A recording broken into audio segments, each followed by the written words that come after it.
ಚಿಂತಾಮಣಿಯ Shakya global ಅಕಾಡೆಮಿಯಲ್ಲಿ ಇಸ್ರೋದ space on wheels ವಿಜ್ಞಾನ ಪ್ರದರ್ಶನ. ಚಿಂತಾಮಣಿ ಇಂದಿನ ವಿದ್ಯಾರ್ಥಿಗಳಲ್ಲಿ ಬಾಹ್ಯಾಕಾಶ ವಿಜ್ಞಾನ, ರಕ್ಷಣೆ ಮತ್ತು ತಂತ್ರಜ್ಞಾನದ ಬಗ್ಗೆ ಆಸಕ್ತಿ ಮೂಡಿಸುವ ಉದ್ದೇಶದಿಂದ ಭಾರತೀಯ ಬಾಹ್ಯಾಕಾಶ ಸಂಶೋಧನಾ ಸಂಸ್ಥೆ ಪ್ರಾಯೋಜಿತ ಅತ್ಯಂತ ಪ್ರತಿಷ್ಠಿತ ರಾಷ್ಟ್ರೀಯ ಉಪಕ್ರಮ ಸ್ಪೇಸ್ ಆನ್ ವೀಲ್ಸ್ ಪ್ರದರ್ಶನವನ್ನು ನಗರದ ಕಾಡುಮಲ್ಲೇಶ್ವರ ಬೆಟ್ಟದ ರಸ್ತೆಯಲ್ಲಿರುವ ಶಾಕ್ಯ ಗ್ಲೋಬಲ್ ಅಕಾಡೆಮಿ ಶಾಲೆಯಲ್ಲಿ ಹಮ್ಮಿಕೊಂಡಿದೆ. ನಗರದ ಕಾಡು ಮಲ್ಲೇಶ್ವರ ಬೆಟ್ಟದ ದೇವಸ್ಥಾನ ರಸ್ತೆಯಲ್ಲಿರುವ ಶಾಕ್ಯ ಗ್ಲೋಬಲ್ ಅಕಾಡೆಮಿ ಆವರಣದಲ್ಲಿ ಈ ಬೃಹತ್ ಪ್ರದರ್ಶನ ಮತ್ತು ರಾಷ್ಟ್ರೀಯ ವೈಮಾನಿಕ ಹಾಗೂ ರಕ್ಷಣಾ ಜಾಗೃತಿ ಕಾರ್ಯಕ್ರಮ ಜರುಗಲಿದೆ. ಇಸ್ರೋ ಸ್ಪೇಸ್ ಆನ್ ವೀಲ್ಸ್ ಚಲಿಸುವ ಬಸ್ನಲ್ಲಿ ಸಜ್ಜುಗೊಳಿಸಲಾದ ಇಸ್ರೋದ ಉಪಗ್ರಹಗಳು, ರಾಕೆಟ್ಗಳು ಮತ್ತು ಬಾಹ್ಯಾಕಾಶ ನೌಕೆಗಳ ಅದ್ಭುತ ಮಾದರಿಗಳ ವೀಕ್ಷಣೆ. ಭಾರತದ ಹೆಮ್ಮೆಂತ ಎಂಸಿಎ ಪ್ರದರ್ಶನ.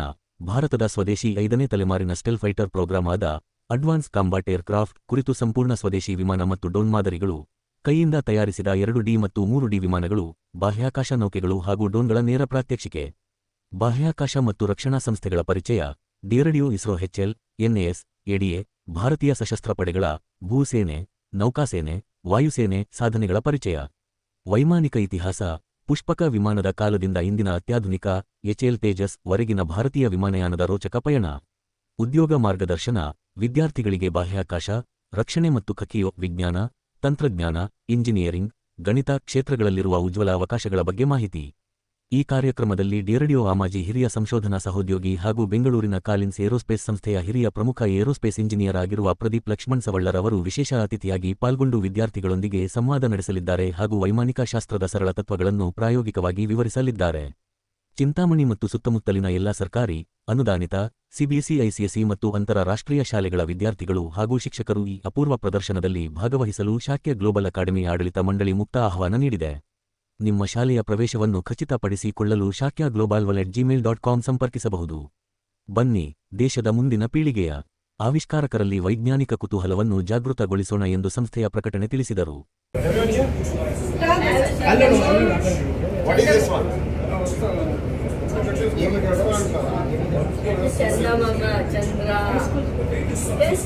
ಚಂದ್ರ ಇಲ್ಲಿಂದ ಭೂಮಿಯಿಂದ ಇಲ್ಲಿಂದ ತಿರುಗಿ ಚಂದ್ರನತ್ತ ಹೋಗಿ ಚಂದ್ರನ ಭೂಮಿ ಎಲ್ಲ ಈಗ ನಾವು ಭೂಮಿ ಮೇಲೆ ಇರ್ತಿದ್ದೇವಲ್ಲ, ಅಲ್ಲಿ ಚಂದ್ರಮಾಮನ ಮೇಲೆ ಭೂಮಿ ಹೇಗಿದೆ ಅಂತ find out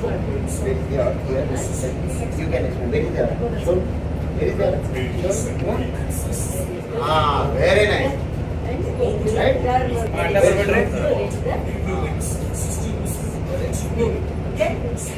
This Chandrayaan. Sanjay, come here.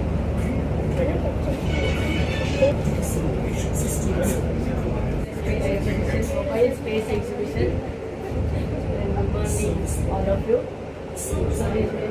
In our space on the first model is Chandrayaan. This is the first mission to move. First mission to move. The distance from the Earth to move is It is also in the sense to act as a cone-shaped structure having diameter of 2.879 meters. It will have 5 main engines derived with 440 Newton thrust and 1600 Newton reaction. Crew escape system. Strategies that are adopted will provide continuous abort capability during the entire mission. The president, the crew escape function that can accelerate faster. ಅಲ್ಲಿಂದ ಅಂತ ವಾಪಸ್ ನಮಗೆ answer ಸಿಗೋದಕ್ಕೆ ಅಂದರೆ communication gate ಬಿಟ್ಟು ಕೊಟ್ಟು ಹಾಕೋಣ. That much distance.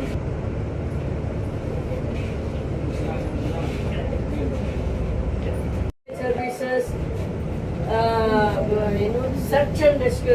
If any aircraft is crashed, submarine is crashed, or any of our fishermen are missing, we can search and rescue through our satellite services. Okay, weather forecasting, already I told. Temperature ಏನು, ಮಳೆ ಬರುತ್ತಾ, ಹಿಮ ಇರುತ್ತಾ, ಬಿಸಿಲು ಎಷ್ಟಿದೆ, all these informations are provided by our communication satellite. GSAT-11 is the one of the heaviest communication satellite, almost 6,000 kg. 9th standard. Okay. You know about how many you know about DRDO, Defense Research and Development Organization? Okay. Leave about. Okay. How many you know any one of our indigenous fighter aircraft? Anyone? You know Tejas? Okay. DRDO founded in 1958. It stands for Defense Research and Development Organization. Okay, what DRDO will do? It will be develop, design and development of the fighter aircraft, satellite and missile. Okay, and electronics equipment, aviation system, electronics, radars, primary radars and secondary radars. Okay, coming to the aircraft.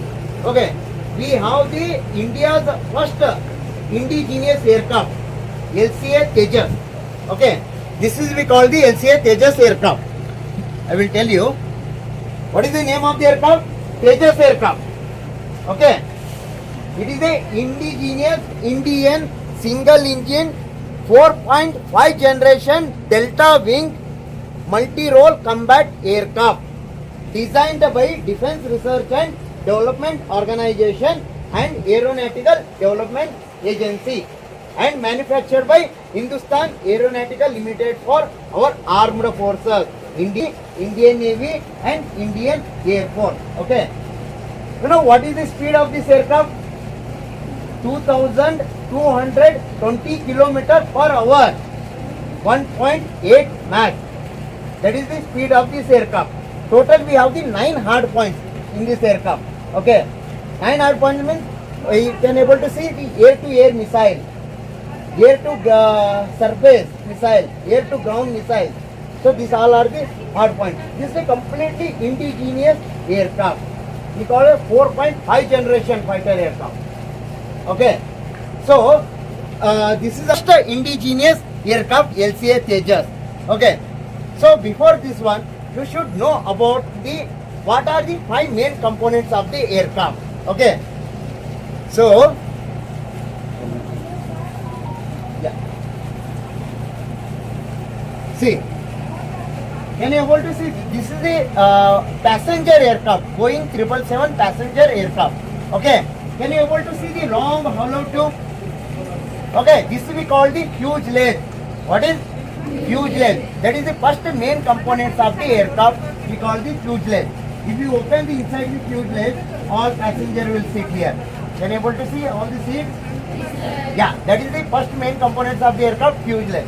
Second main components of the aircraft is the wing. Why we needed the wing? Anyone know? To generate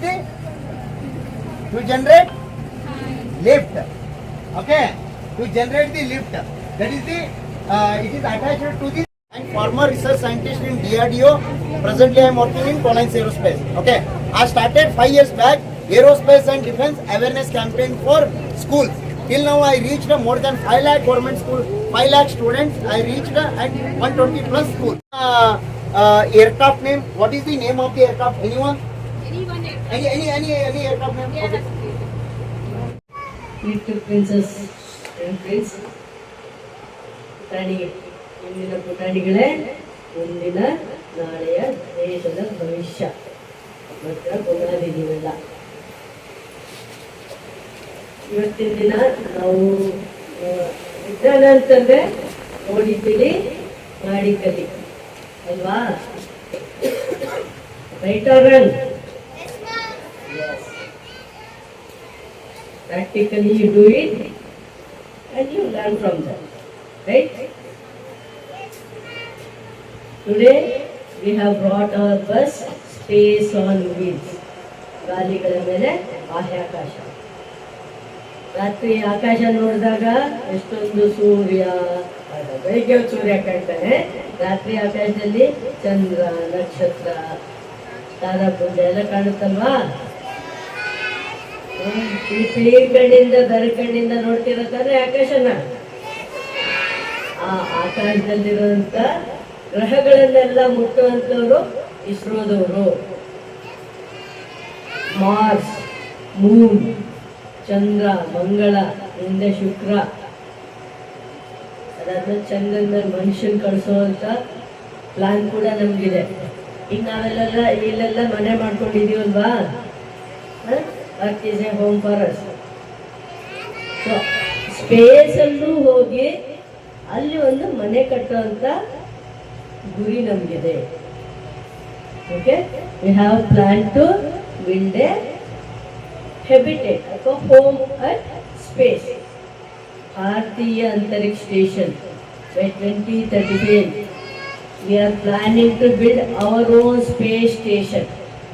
So, ಬಾಹ್ಯಾಕಾಶದಲ್ಲಿ ಆಕಾಶದಲ್ಲಿ ನಮ್ಮದೇ ಆದಂಥ ಒಂದು ಮನೆ ಕಟ್ಟಬೇಕು ಅಂತ ಇದ್ದೀವಿ. ಯಾಕೆ ಪ್ಲಾನ್ ಮಾಡ್ತಾ ಇದ್ದೀವಿ? ಹಾಗಾಗಿ ವಿ ಹ್ಯಾವ್ 5 ಸ್ಯಾಟಲೈಟ್ಸ್. ಅಲ್ಲಿ ಮನೆ ಕಟ್ಟೋದು ಅಂತಂದರೆ ಇಲ್ಲಿರೋ ಥರ ಬಿಲ್ಡಿಂಗ್ ಕಟ್ಟೋದಲ್ಲ. ನಾವೀಗ ಯಾವ ಸ್ಯಾಟಲೈಟ್ಗಳನ್ನ ಅಂತ ಯಾಕೆ ಉಡಾಯಿಸ್ತೀವಿ ಅಂತ ಗೊತ್ತಿದೆಯಾ? ಯಾಕೆ ಉಡಾಯಿಸ್ತೀವಿ?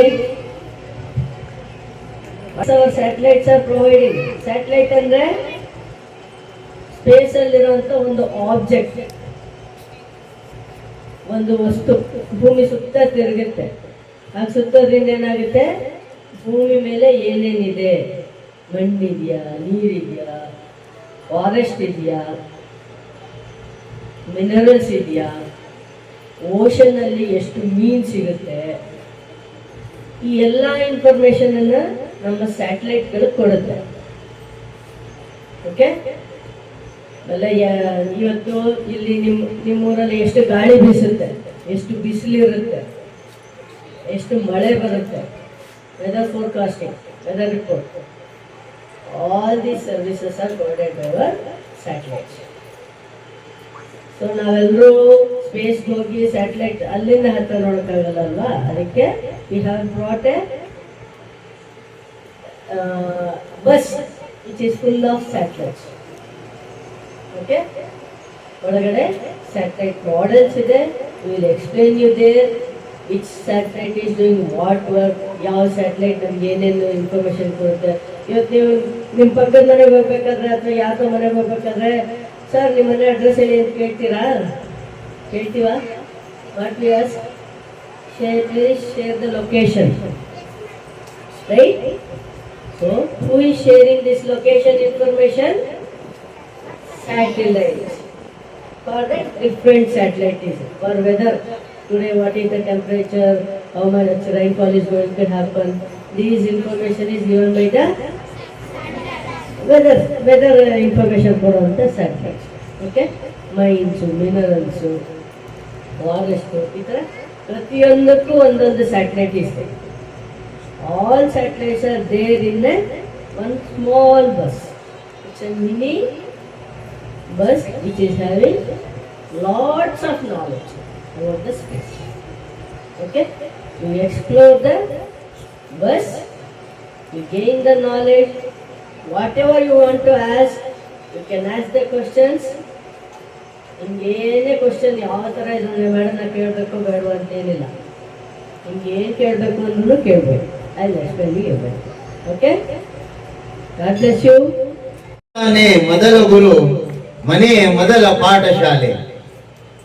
Respected teachers, respected principals, Shakya Global Academy chairperson, managing director and my well-wisher and my friend R. Dhanush sir, and the future aerospace and defense scientists. Good morning to all of you.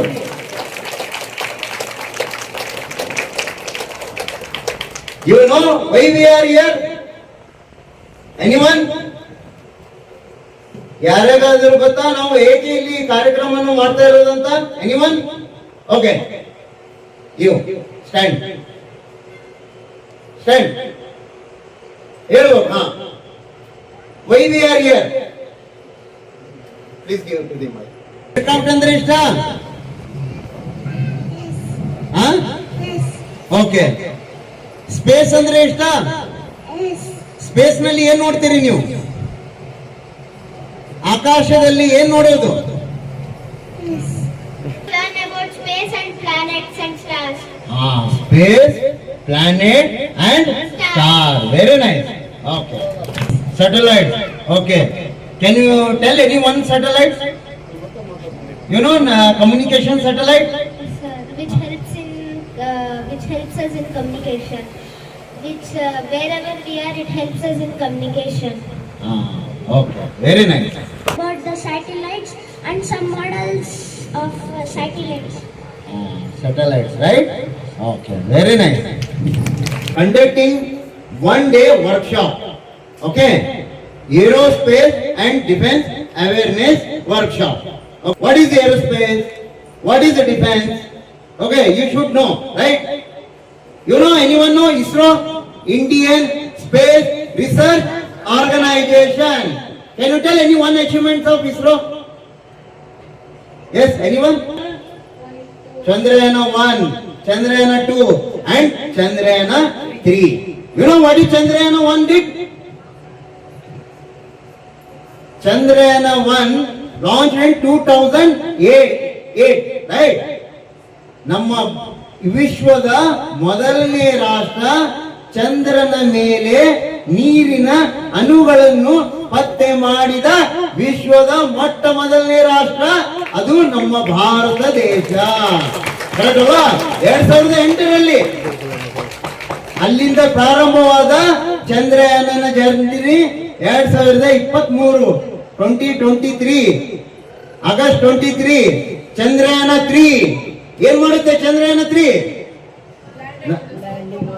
ನಮ್ಮ ಭಾರತದ ವಿಜ್ಞಾನಿಗಳಿಂದ ಮಾಡಲ್ಪಟ್ಟಂತ ಸ್ವದೇಶಿ ನಿರ್ಮಿತ indigenous ಟೆಕ್ನಾಲಜಿಯಿಂದ ಮಾಡಲ್ಪಟ್ಟಂತ ನಮ್ಮ ಭಾರತದ ನೌಕೆ ಚಂದ್ರನ Moon south pole ನಲ್ಲಿ land ಮಾಡಿದಂತ ವಿಶ್ವದ ಮೊಟ್ಟ ಮೊದಲನೇ ರಾಷ್ಟ್ರ ಅದು ನಮ್ಮ ಭಾರತ ದೇಶ.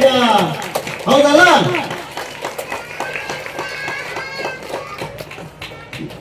ಈ ಸಾಧನೆಯನ್ನು ಮಾಡಿದವರು ಯಾರು? ನಮ್ಮ ಭಾರತದ ವಿಜ್ಞಾನಿಗಳು, ನಮ್ಮ ಭಾರತದ ಇಂಜಿನಿಯರ್ಗಳು. ಆ ಇಂಜಿನಿಯರ್ಗಳು ವಿಜ್ಞಾನಿಗಳು ಎಲ್ಲಿದ್ದಾರೆ? ಇಲ್ಲಿದ್ದಾರೆ. ನೀವೆಲ್ಲ ಕುತ್ಕೊಂಡಿದ್ದೀರಲ್ಲ, ಅಲ್ಲಿ ವಿಜ್ಞಾನಿಗಳು ಇದ್ದಾರೆ. ಕರೆಕ್ಟ್ ಅಲ್ವಾ?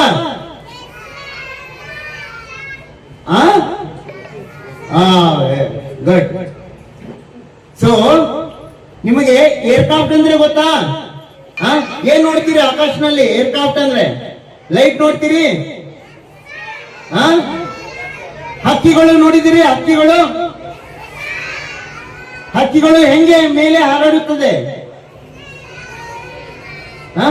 Can you explain? ಎಸ್. ಹಕ್ಕಿಗಳು ಹೆಂಗೆ ಫ್ಲಾಪ್ ಮಾಡೋದಾ? ಹಿಂಗೆ ಫ್ಲಾಪ್ ಮಾಡಿದಾಗ ಏನಾಗುತ್ತದೆ? ಮೇಲೆ ಹಾರಾಡುತ್ತದೆ. ಹಕ್ಕಿಗಳನ್ನ ನೋಡಿ ನಾವು ಏನ್ ಮಾಡಿದೆ? ಏರ್ಕ್ರಾಫ್ಟ್. ಓಕೆ, ನೀವು ಇವಾಗ ಎಲ್ಲರೂ ಏನ್ ನೋಡ್ತೀರಿ? ಸ್ಪೇಸ್ ವೆಹಿಕಲ್ ಇದೆ. ಇಲ್ಲಿ ನಮ್ಮ ಭಾರತದ Indian space research organisation ISRO ಸಂಸ್ಥೆಯು ಮಾಡಲ್ಪಟ್ಟಂತಹ ಸ್ಯಾಟಲೈಟ್ಸ್ ಆಗಿರಬಹುದು, ಉಪಗ್ರಹಗಳಾಗಿರಬಹುದು, ಈ ರೀತಿ ಎಲ್ಲಾ ರೀತಿಯಲ್ಲಿ ಮಾದರಿಯ ಮಾಡೆಲ್ಗಳನ್ನು ನೋಡ್ತೀರಿ. ಇನ್ನೊಂದು ಸ್ಟಾಲ್ ಇದೆ ನಮ್ಮ ರಕ್ಷಣಾ ಕ್ಷೇತ್ರಕ್ಕೆ ಸಂಬಂಧಪಟ್ಟಂತಹ ಯುದ್ಧ ವಿಮಾನಗಳು. ಓಕೆ, ನಮ್ಮ ಭಾರತದ ಯುದ್ಧ ವಿಮಾನಗಳನ್ನು ನೀವು ನೋಡ್ತೀರಿ. ನಮ್ಮ ಸ್ವದೇಶಿ ನಿರ್ಮಿತ ಯುದ್ಧ ವಿಮಾನಗಳನ್ನು ನೋಡ್ತೀರಿ. ಉದಾಹರಣೆಗೆ ತೇಜಸ್ ಯುದ್ಧ ವಿಮಾನ, ಇದು ನಮ್ಮ ಭಾರತದ ವಿಜ್ಞಾನಿಗಳಿಂದ ಮಾಡಲ್ಪಟ್ಟಂತ ಸ್ವದೇಶಿ ನಿರ್ಮಿತ ಹೆಮ್ಮೆಯ ಯುದ್ಧ ವಿಮಾನ LCA ತೇಜಸ್. ಓಕೆ, ಇವೆಲ್ಲ ಇನ್ನೊಂದು ಸ್ಟಾಲ್ ಇದೆ ಅಲ್ಲಿ, ಎಲ್ಲ ಏರ್ಕ್ರಾಫ್ಟ್. ಒಂದು ಇಸ್ರೋ, ಇನ್ನೊಂದು defence research and development organisation DRDO. ಓಕೆನಾ? ಓಕೆ, ಯಾರಿಗಾದ್ರೂ ಒಂದು ಪ್ರಶ್ನೆ ಕೇಳೋದಿದೆನಾ? You wanted to tell anyone ಪ್ರಶ್ನೆ? DRDO is needed. See, why DRDO is needed? Country secure and safely. How to protect? Secure and safely. To protect that country, we need the aircraft, satellites, missiles, armaments, correct? Unmanned aerial vehicles from space and from border. Okay, to protect our country secure from the enemies, correct? That's the reason we need ISRO and DRDO to protect our country.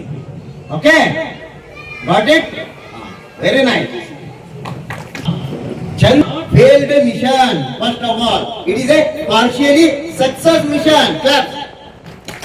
Okay, why it is partially success? In Chandrayaan 2, one is satellites. Okay, another is landing the vehicle. The satellites which is rotating around the moon, it is working. Correct? So it is a partially success. It's not an orbiter. Okay? It is not a failed mission. What you can say? Partially success mission. Okay? Good. Okay. Totally failed your mission. Unfortunately, you are not able to demonstrate soft landing on the moon. Instead of 1 meter per second ಬರೋ ಬದಲು lander land ಆಗೋದಕ್ಕೆ it came by some more than 1 meter per second, some 40 meters per second. ಹಾಗಾಗಿ it came and hit the ground of the moon surface. So slant ಆಗಿ ಬಿದ್ದಿದ್ರಿಂದ ಅದರೊಳಗಿದ್ದಂಥ rover was not able to come out from the Chandrayaan 2. Okay, but the orbiter still ಇವಾಗ ಕೂಡ it is working. 100 into 100 kilometer ದೂರದಲ್ಲಿ ಚಂದ್ರನ ಸುತ್ತ it is orbiting around the moon. Okay, this July it is going to complete 7 years in the orbit. More than 27,000 times it is rotated around the orbit. From this orbiter only, whatever Chandrayaan 3, it was landed on the moon. Okay, lander land ಆಯ್ತು, ಅದರ ಗರ್ಭದೊಳಗಿಂದ the rover came out from its the lander and it moved around the moon surface. ಚಂದ್ರನ ಮೇಲೆಲ್ಲ 104 metre ಅಷ್ಟು ಓಡಾಡಿ it collected the information of chemical composition. ಚಂದ್ರನ ಭೂಮಿ ಹೇಗಿದೆ, the topography, chemical composition, ರಾಸಾಯನಿಕಗಳೇನಿದೆ, the mineralogy, ಏನೇನು ಖನಿಜಗಳು ಸಿಗುತ್ತೆ, thermophysical characteristics, ಸರ್ಫೇಸ್ ಮೇಲೆ ಏನು ಟೆಂಪರೇಚರ್ ಇದೆ, if you go 10-20 centimeter inside, what is the temperature, thin moon bound atmosphere, ಅತ್ಯಂತ ತೆಳುವಾದ ವಾತಾವರಣ ಚಂದ್ರನ ಮೇಲೆ ಏನಿದೆ. To study all this, we launched this Chandrayaan 3, and as I said, we are the first to land near the south pole of the moon. ಚಂದ್ರನ ದಕ್ಷಿಣ ಧ್ರುವದ ಮೇಲೆ ಹೆಜ್ಜೆ ಇಟ್ಟವ್ರು ಭಾರತದವರೇ ಮೊದಲು.